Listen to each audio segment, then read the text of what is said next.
Hi guys, welcome to my YouTube channel. आज की video में हम जीके का मॉक टेस्ट सॉल्व करेंगे और ये mock test all government exam के लिए इम्पॉर्टेंट है। जो न्यू स्टूडेंट है वो चैनल को सब्सक्राइब कर लो और जो मेरा टेलीग्राम चैनल है उसका लिंक मैंने डिस्क्रिप्शन बॉक्स में शेयर कर रखा है, वहाँ से आप ज्वाइन कर लेना।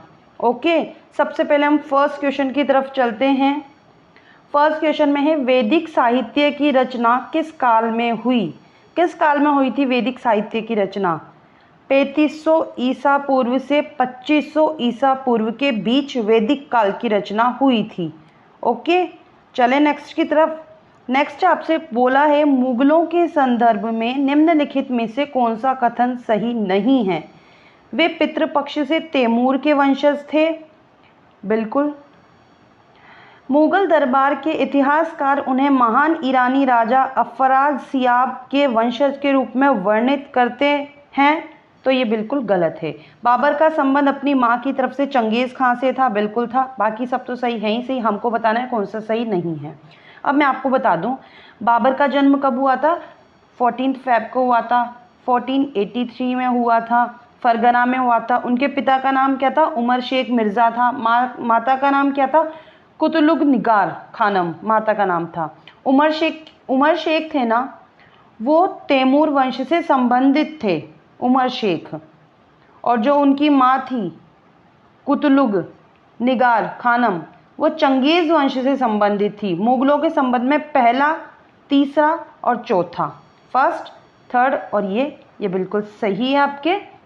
ठीक है, अब मैं आपको एक और बात बता देती हूँ कि मेरी जो स्टैटिक जीके की वीडियो है वो जिसने नहीं देखी जाके देख लो, और मैं आपके लिए 1-2 दिन में फिर से एक और नई वीडियो ला रही हूँ स्टैटिक जीके की, जिसमें नए टॉपिक होंगे।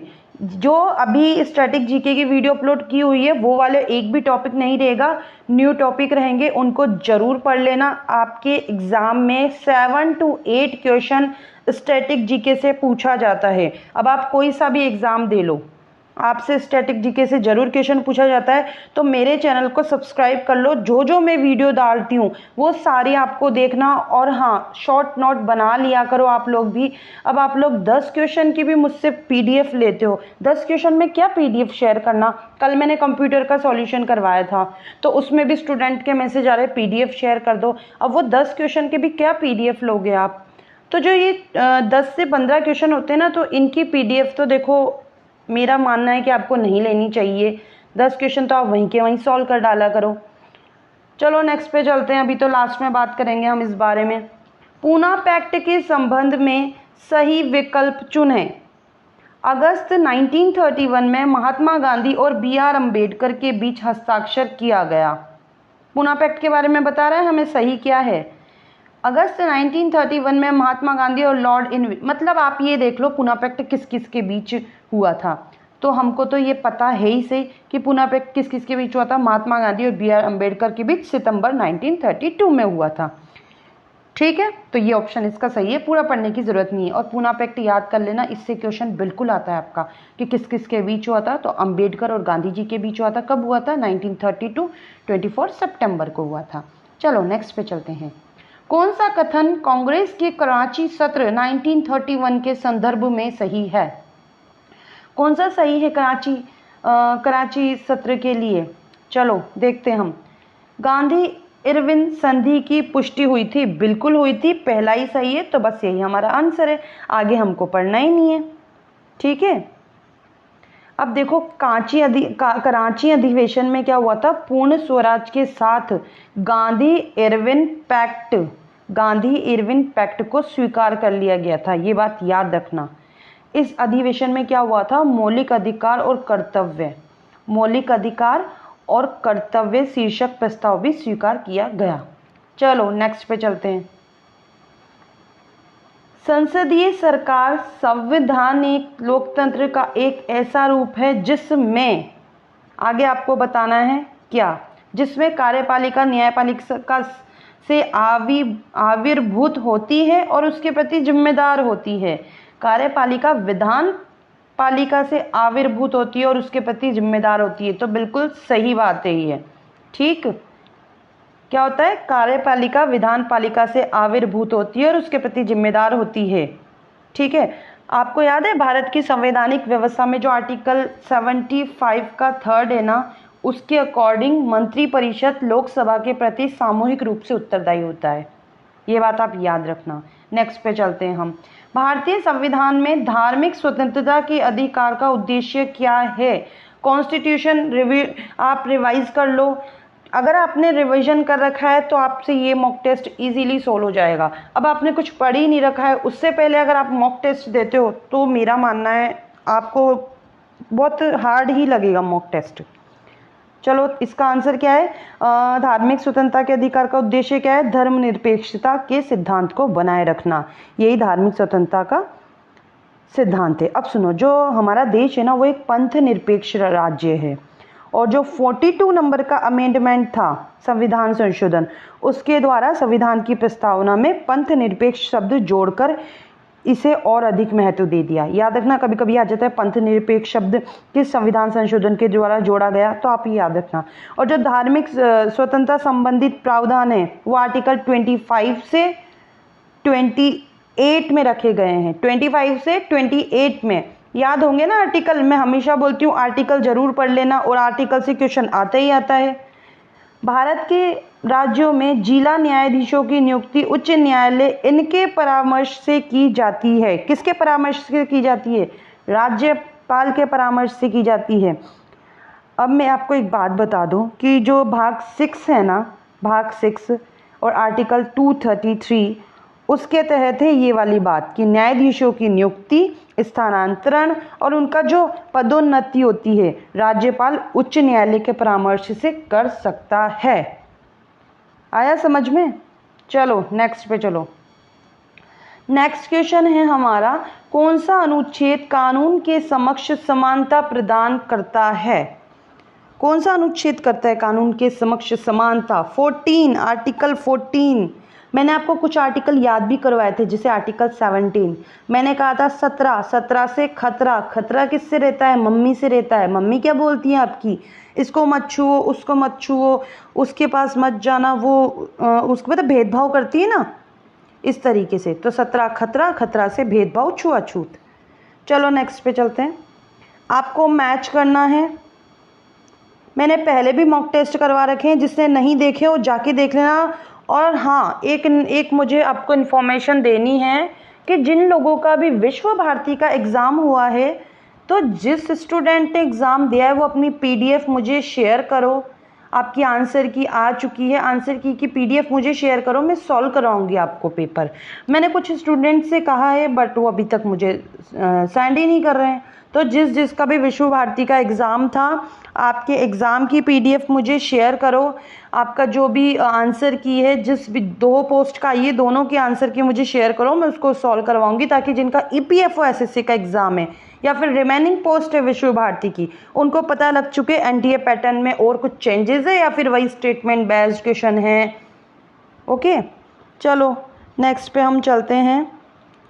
आपको इसमें मिलान करना है। चिनूक, फोन, हवाएं हैं। सिरोको, लू। लू का तो आप लोगों को अच्छे से पता होगा, लू तो भारत से ही रिलेटेड है कि नहीं है? लू भारत से रिलेटेड, बिल्कुल। तो लू का सेकंड, ये ऑप्शन तो आपके कैंसिल हो गए। अब आप देखोगे चिनूक, चिनूक का किससे है? कौन से स्थल से चिनूक? तो चिनूक का है मिस्र से, इजिप्ट। तो आपका इसका आंसर क्या है? मिस्र से या यूएसए से? मिस्र से है या यूएसए? मेरी हाँ में हाँ नहीं, यूएसए से, मिस्र से नहीं है। लू का तो इंडिया से है, चिनूक का यूएसए से, मिस्र से बिल्कुल भी नहीं है। मैंने आपको ऐसे कंफ्यूज करने के लिए कहा था, पर आप मेरे साथ साथ ही चल दिए। खुद का आंसर पहले रखा करो आप लोग, ठीक है? ऑप्शन नंबर डी है, चिनूक का यूएसए से, लू का भारत से है। अब बच्चे कौन? फोन। फोन का किससे? किससे फोन का? आल्प्स। सिरोको, सिरोको बचा हुआ कौन सा है? इजिप्ट हमारा। खत्म।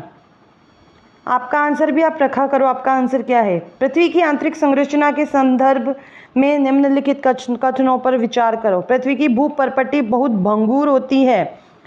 होती है क्या भूपर्पटी भंगुर?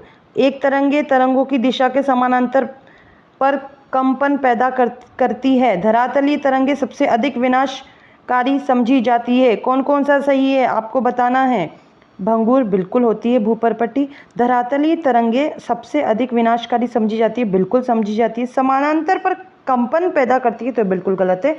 1 और 3 इसका आंसर है। ऑप्शन नंबर डी आपका आंसर हो गया। ठीक है, ये एस तरंगों की दिशा में एस तरंगों की दिशा के समानांतर पर कंपन पैदा करती है। ठीक है, एस तरंगे।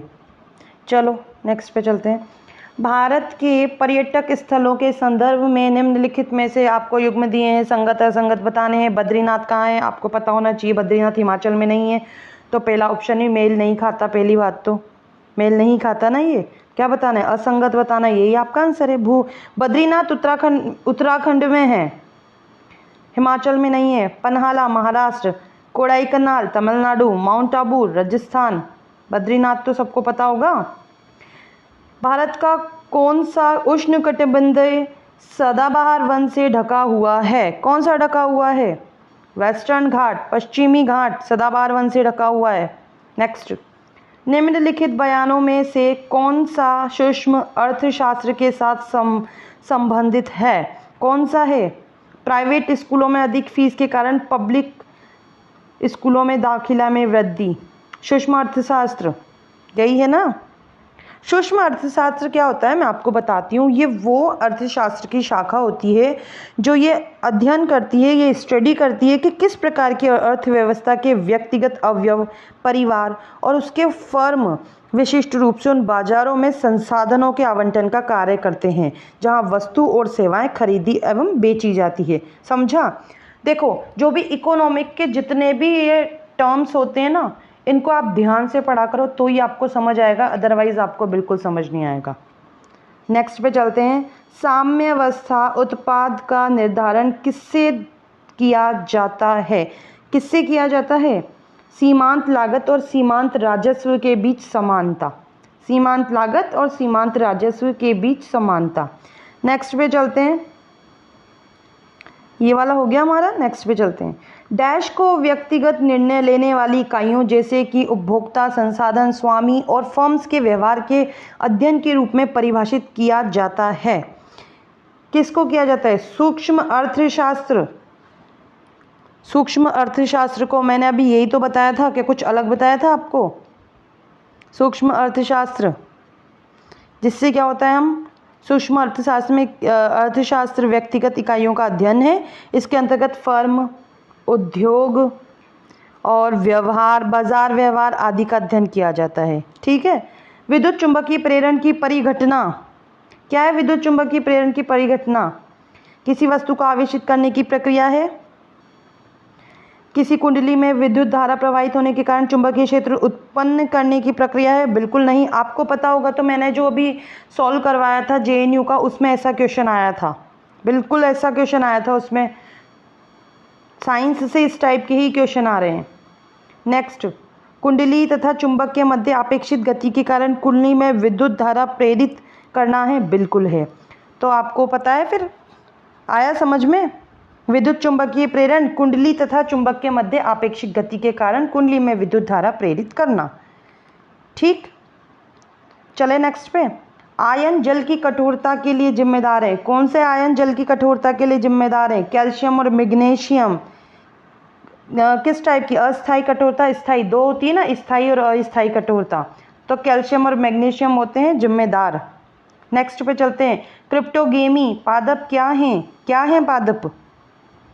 फल न देने वाले पौधे पादप। क्रिप्टोगेम किन पादपों को कहते हैं, जिनमें प्रजनन बीजाणुओं की सहायता से होता है। किसकी सहायता से होता है। प्रजनन बीजाणुओं की सहायता से होता है। फूल रहित होते हैं, बीज रहित होते हैं। यह पौधे कोई फूल और कोई बीज इनमें नहीं होते, तो फूल न देने वाले पौधे क्रिप्टोगैमी। क्वाशियोरकर उस बच्चे को होता है जो लेता है। किस बच्चे को होता है क्वाशियोरकर। जो कम प्रोटीन वाला भोजन लेता है ना, उसको। आपको पता होगा क्वाशियोरकर प्रोटीन की कमी से होने वाला रोगी ये बच्चों में ही होता है। और नेक्स्ट, रक्त प्रवाह में हवा के बुलबुले का होना जीवन के लिए क्यों खतरनाक होता है। क्यों खतरनाक होता है? रक्त के प्रवाह में बाधा उत्पन्न हो जाती है। जब रक्त का प्रवाह होता है उसमें हवा के बुलबुले का होना क्यों खतरनाक होता है? रक्त के प्रवाह में बाधा उत्पन्न हो जाती है, जिससे खतरनाक होता है। ठीक, और इंसान की मृत्यु भी हो जाती है, आप लोगों को पता हो तो। अब मैं आप लोगों को एक इन्फॉर्मेशन और दे दूं। देखो, जिसको कुछ भी टॉपिक में अगर आपको दिक्कत है या फिर और किसी भी सब्जेक्ट का मॉक टेस्ट करवाना हो, आप मुझे कमेंट बॉक्स में कमेंट करना, मैं आपको बिल्कुल करवाऊंगी। और हाँ, वीडियो को शेयर किया करो। शेयर करते नहीं हो, शेयर करने का भी होता है ना। राष्ट्रीय उद्योगों और उनके स्थानों के संदर्भ में निम्नलिखित में से कौन सा युग्म सही है? साइलेंट वैली कर्नाटक में है क्या? साइलेंट वैली है क्या कर्नाटक में? बिल्कुल नहीं है। कहाँ है फिर? बताना मुझको। रणथंभौर महाराष्ट्र में है क्या? बिल्कुल नहीं। केबुल लामजाओ मणिपुर, बिल्कुल सही। गिर राजस्थान में है क्या? गिर तो गुजरात में है। साइलेंट वैली क्या सोचा है? केरल में है। रणथंभौर किधर है? राजस्थान में है, महाराष्ट्र में नहीं है। चलो नेक्स्ट पे चलते हैं। जितने भी राष्ट्रीय उद्यान, नेशनल पार्क, हर शिफ्ट में क्वेश्चन आएगा, और मैंने जितने मॉक टेस्ट करवाए हैं उनमें भी क्वेश्चन आ रहा है। और जो मेरी स्टैटिक जीके वाली वीडियो है वो ज़रूर जाके देख लेना आप लोग। उसमें मैंने बहुत सारा कंटेंट आपको प्रोवाइड करवा रखा है। उसके अलावा अभी मैं वापस से सेकंड पार्ट डालूंगी स्टैटिक जीके का, उसमें अलग टॉपिक होंगे। तो बिल्कुल चैनल को सब्सक्राइब कर लिया करो। जल में प्रदूषकों के रूप में मौजूद लोहे और मैग्नीज को किसके द्वारा नहीं हटाया जा सकता है? किसके द्वारा नहीं हटाया जा सकता है? क्लोरीनीकरण के द्वारा। क्लोरीनीकरण क्या होता है? जल में उपस्थित लोहे और मैग्नीज को हटाया नहीं जा सकता, क्योंकि क्लोरीन का उपयोग क्यों जल में उपस्थित सूक्ष्म जीवों को मारने के लिए और जल को शुद्ध करने के लिए किया जाता है, क्लोरीन का उपयोग। तो लोहे और मैग्नीज को थोड़ी हटा पाएगा वो। आया समझ? विभिन्न पर्यावरण संरक्षण संधियों, प्रोटोकॉल और उनसे संबंधित स्थानों के संदर्भ में कौन सी जोड़ी का सही मिलान नहीं हुआ है? किस जोड़ी का सही मिलान नहीं हुआ है? फर्स्ट, अंतर्राष्ट्रीय व्यापार में कुछ खतरनाक रसायनों, कीटनाशकों से संबंधित पूर्व सूचित सहमति पर कार्यप्रणाली सम्मेलन, स्टॉकहोम। फर्स्ट वाला ही रोंग है आपका, यही आंसर है। अब पहले हम देख लेते हैं, पहले एक बार जैव विविधता पर सम्मेलन नागोया, जैव सुरक्षा पर प्रोटोकॉल कार्टेजेना, खतरनाक अपशिष्ट पदार्थों के सीमा पार स्थानांतरण के नियंत्रण पर सम्मेलन बेसल सम्मेलन। कभी भी इन सम्मेलन का पूछा जाए तो आपको यहाँ से 4 क्वेश्चन आपके याद हो चुके हैं। ठीक है, नेक्स्ट पे चलते हैं हम। G20 विश्व की सबसे बड़ी 20 अर्थव्यवस्थाओं का एक समूह है जिसका प्रतिनिधित्व निम्नलिखित में से किसके द्वारा किया जाता है? बहुत ही अच्छा क्वेश्चन है। किसके द्वारा किया जाता है G20 का? Finance minister and central bank governor के द्वारा, वित्त मंत्रियों तथा केंद्रीय बैंक के गवर्नर के द्वारा किया जाता है। बिल्कुल आप याद रखना, ये वाला बहुत ही अच्छा क्वेश्चन है, ये बिल्कुल आपसे पूछा जा सकता है। ठीक है। बिरहौर नृत्य का एक जनजातीय लोक नृत्य है। अब जिसने नृत्य वाली वीडियो देख रखी होगी, डांस वगैरह वाली, वो इस क्वेश्चन को कर पाएगा। तो झारखंड का है बिरहौर, तो आपको याद होगा। मैंने सारे स्टेट के आपको करवा रखी है डांस की वीडियो, देख लेना जिसने नहीं देखी हो। Birhor Jharkhand. Now you breathe पुस्तक के लिए गोल्डन बुक अवार्ड 2023 से किसे सम्मानित किया गया है? बुक्स एंड ऑथर की वीडियो भी मैंने करवा रखी। और अभी हाँ, जो स्टैटिक वाला एक और वीडियो लाऊंगी उसमें मैं बुक्स और ऑथर का जो 2023 की बुक्स है वो कवर करवाऊंगी मैं आपको। चलो, now you breathe golden book awards से किसे सम्मानित किया गया? इस बुक के लिए किसे किया गया? राखी कपूर को सम्मानित किया गया है इसके लिए। ठीक है। फरवरी 2023 में किस बैंक ने EBG इलेक्ट्रॉनिक बैंक गारंटी योजना जारी करने की सुविधा शुरू की है? किसने की है? इंडियन ओवरसीज बैंक ने। इंडियन ओवरसीज बैंक ने EBG योजना जारी करने की सुविधा शुरू की है। नेक्स्ट, सरकार ने अनधिकृत कोयला खनन गतिविधियों की सूचना देने के लिए कौन सा मोबाइल ऐप लॉन्च किया है? कौन सा किया है? खनन प्रहरी। खनन प्रहरी, इससे क्या होगा? कोयला खनन गतिविधियों की सूचना के लिए खनन प्रहरी, याद रखना। जितने भी ऐप्स हैं ना उनको याद कर लो। देखो एग्ज़ाम में क्वेश्चन आता ही आता है। फरवरी 2023 में भारतीय अंतरिक्ष अनुसंधान संगठन इसरो ने गगनयान मिशन को आगे बढ़ाने के लिए किसके साथ साझेदारी की है? किसके साथ की है साझेदारी? इंडियन नेवी के साथ साझेदारी की है। लास्ट बट नॉट लीस्ट, फरवरी 2023 में 12वें विश्व हिंदी सम्मेलन का आयोजन कहाँ किया गया? कहाँ किया गया 12वें विश्व हिंदी सम्मेलन का आयोजन? तो फिजी में किया गया है। फिजी में हिंदी का, फिजी में हिंदी का। ये आपके सारे क्वेश्चंस हो गए। और वीडियो को शेयर करना, कुछ भी क्वेरी हो कमेंट बॉक्स में कमेंट कर देना। मिलते हैं नेक्स्ट वीडियो में। Till then keep learning, keep revising. Bye bye.